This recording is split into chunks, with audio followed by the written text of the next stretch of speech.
ನಮ್ಮ ಇವತ್ತಿನ ಕಾರ್ಯಕ್ರಮಕ್ಕೆ ರಾಕೆಟ್ ಸಿನಿಮಾದ ನೀನಾಸಂ ಸತೀಶ್ ಅವರು ಬಂದಿದ್ದಾರೆ, ಐಶಾನಿ ಶೆಟ್ಟಿ ಅವರು ಬಂದಿದ್ದಾರೆ. ಇವ್ರ ಜೊತೆ ನೀವು ಮಾತಾಡ್ತಾ ಇರ್ಬೋದು. ಸತೀಶ್ ಅವ್ರಿಗೆ, ಸತೀಶ್ ನೀವು ಸಣ್ಣ ಸಣ್ಣ ರೋಲಿಂದ ಶುರು ಮಾಡಿದ್ರಿ, ಇವತ್ತು ಎಲ್ಲೋ ಹೋಗಿ ರಾಕೆಟ್ ಥರ ನಿಂತಿದ್ದೀರಾ.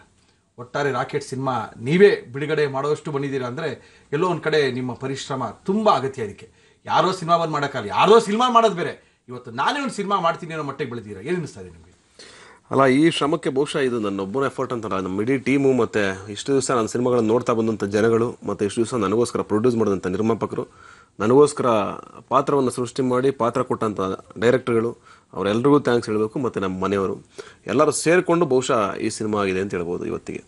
ಓಕೆ, ಐಶಾನಿ ಶೆಟ್ರೆ ಹೇಳ್ರಿ, ಇಷ್ಟು ಪ್ರೊಡಕ್ಷನಲ್ಲಿ ನಮ್ಮ ಕನ್ನಡದ ಅಪ್ಪಟ್ಟ ಪ್ರತಿಭೆ ನೀನಾಸಂ ಸತೀಶ್ ಅವರ ಟ್ರೂಪಲ್ಲಿ ಕೆಲಸ ಮಾಡ್ತಾ ಇದ್ದೀರಾ, ಕೆಲಸ ಮಾಡಿದ್ದೀರಾ, ಇನ್ನೂ ಸ್ವಲ್ಪ ಇರ್ಬೋದು, ಪ್ಯಾಚ್ ವರ್ಕ್ ಇರ್ಬೋದು ಅಷ್ಟೇ.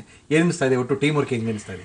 Team work first of all ನಮ್ಮದು ತುಂಬ Young team, youth team. So ಅದರಿಂದ ಸ್ವಲ್ಪ ಅಂದರೆ ಇನ್ನೂ ಜಾಸ್ತಿ ಅದೇನಂದರೆ ಯೂತ್ಗೆ ಒಂಥರ ಎಕ್ಸೈಟ್ಮೆಂಟ್ ಇರುತ್ತೆ ಹೊಸದೇನಾದರೂ ಮಾಡಬೇಕು ಅಂತ. ಸೊ ಅಷ್ಟು ಶ್ರಮಪಟ್ಟು ಕೆಲಸ ಮಾಡಿದ್ದಾರೆ ಎಲ್ಲರೂ ಕೂಡ. So this is one of my favourite teams. ತುಂಬ ಅಂದರೆ ನನಗೆ ತುಂಬ ಇಷ್ಟವಾದಂಥ ಟೀಮ್. ತುಂಬ ಚೆನ್ನಾಗಿ ಜೊತೆಗೆ ನಮ್ಮ ಡೈರೆಕ್ಟರ್ ಕೂಡ ಅವರು ಕಥೆನಲ್ಲಿ ಹೀರೋಗೆ ಎಷ್ಟು ಇಂಪಾರ್ಟೆನ್ಸ್ ಕೊಟ್ಟಿದ್ದಾರೆ ಅಷ್ಟೇ ಇಂಪಾರ್ಟೆನ್ಸ್ ನನ್ನ ಪಾತ್ರಗೂ ಕೊಟ್ಟಿದ್ದಾರೆ. ಸೊ ನನಗೆ ಪರ್ಫಾರ್ಮೆನ್ಸ್ಗೂ ಅಷ್ಟೇ ಜಾಸ್ತಿ ಸ್ಕೋಪ್ ಕೊಟ್ಟಿದ್ದಾರೆ ಈ ಸಿನಿಮಾದಲ್ಲಿ. So thanks to every one ನನ್ನ ಟೀಮಲ್ಲಿ. ಸತೀಶ್, ನಿರ್ದೇಶಕರು ಯಾರಿದ್ದಕ್ಕೆ? ನಿರ್ದೇಶಕರು ಶಿವಶಶಿ ಅಂತ ಉಪೇಂದ್ರ ಜೊತೆಗೆ ಒಂದು ವರ್ಷ ಕೆಲಸ ಮಾಡಿದ್ರು, ಅವರು ಡೈರೆಕ್ಟ್ ಮಾಡುವಂತ ಸಿನಿಮಾ ಇದು. ಓಕೆ, ಆಮೇಲೆ ಈ ರಾಕೆಟ್ ಸಿನಿಮಾದಲ್ಲಿ ಒಂದು ಡಾಕ್ಟರ್ ರಾಜ್ಕುಮಾರ್ ಅವ್ರದ್ದು ಒಂದು ಬಬ್ರುವಾನ ಶೈಲಿಯ ಒಂದು ಡೈಲಾಗ್ ನಿಮ್ಮ ಸಿನಿಮಾದಲ್ಲಿ ಹೇಳಿದಿರ. ಹೌದು, ಅದನ್ನ ಸ್ವಲ್ಪ ತೋರಿಸಿದ್ರೆ ನಮ್ಗೆ ಹೇಳಿದ್ರೆ ನಮ್ಗೆ ಸ್ವಲ್ಪ ಖುಷಿ ಆಗ್ತದೆ.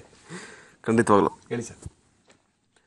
ಅಚ್ಚ ಕನ್ನಡವ ಮಾತಾಡುವೆನೆಂದು ಸ್ವಚ್ಛ ಮನಸ್ಸಿನಿಂದ ಶಪಥಗೈವೆ, ಕನ್ನಡವನ್ನು ತುಚ್ಛವಾಗಿ ನೋಡುವ ಹುಚ್ಚು ಜನರ ಅಹಂಕಾರವನ್ನು ಕೊಚ್ಚಿ ಕೊಲೆಗೈವೆ,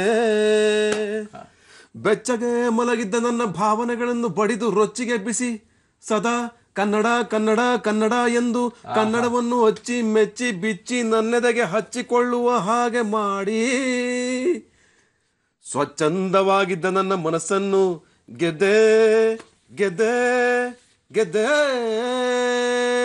100ಕ್ಕೆ 120% ಗೆದ್ದೆ ಗೆದ್ದಿದ್ದೀರಾ. 100 ಡೇಸ್ ಫಂಕ್ಷನ್ಗೆ ಖಂಡಿತವಾಗ್ಲೂ ಕರ್ಸ್ಕೊಳ್ತೀವಿ ನಿಮ್ಮನ್ನ. ನಮ್ಮ ಇವತ್ತಿನ ಕಾರ್ಯಕ್ರಮದಲ್ಲಿ ಒಗ್ಗರಣೆ ಡಬ್ಬಿ ಅವರು ಒಂದು ಪುಸ್ತಕ ಕೊಡ್ತಾ ಇದ್ದಾರೆ, ನಿಮ್ಮ ಮನೆಯವ್ರಿಗೆ ತಗೊಂಡು ಕೊಡಿ. ಪುಸ್ತಕವನ್ನು ಕೊಡ್ತಾ ಇದ್ದಾರೆ. ಐಶಾನಿ ಶೆಟ್ಟರ್ಗೆ ಒಂದು ವೆಜ್ ಪುಸ್ತಕ ನಿಮಗೋಸ್ಕರ. ಅಡುಗೆ ಚೆನ್ನಾಗಿ ಮಾಡ್ಕೊಳ್ಳಿ, ಅಡುಗೆ ಬರಲ್ಲ ಅಂತ ಹೇಳಿದ್ರಿ ನಮಗೆ, ಓದ್ಕೊಂಡು ಒಳ್ಳೆ ಅಡುಗೆ ಮಾಡ್ಕೊಳ್ಳಿ ತಿಳಿಸಿದೀವಿ. ನಮ್ಮ ಇವತ್ತಿನ ಕಾರ್ಯಕ್ರಮಕ್ಕೆ ನೀನಾಸಂ ಸತೀಶ್ ಅವರು, ಐಶಾನಿ ಶೆಟ್ಟಿ ಅವರು ಬಂದು ಅವರ ಸಿನಿಮಾ ಬಗ್ಗೆ ಮಾತಾಡಿದ್ದಾರೆ, ಜೊತೆಗೆ ಅವರ ಎಕ್ಸ್ಪೀರಿಯನ್ಸ್ನ ಹಂಚ್ಕೊಂಡಿದ್ದಾರೆ. ನಮ್ಮ ಇವತ್ತಿನ ಕಾರ್ಯಕ್ರಮ ಮುಗಿಸಿದ್ವಿ, ಮತ್ತೆ ಸಿಗೋಣ ಅಲ್ಲಿ ತನಕ.